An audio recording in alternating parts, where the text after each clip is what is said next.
Eh bien, nous allons entrer dans les énergies de Shambhala ou du Vésac. Et le summum de ces énergies va se situer autour de la pleine lune de mai.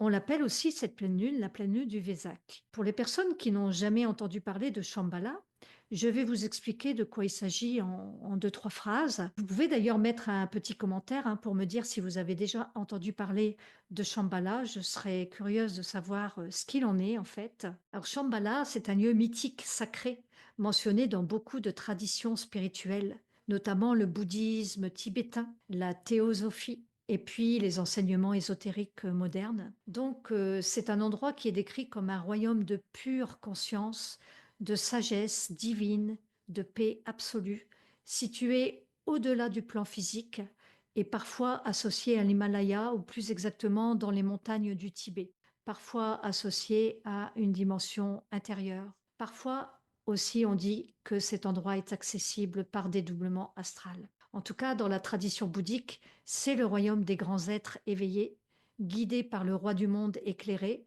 où règne la compassion, la connaissance, la paix, l'équilibre parfait entre l'esprit et la matière.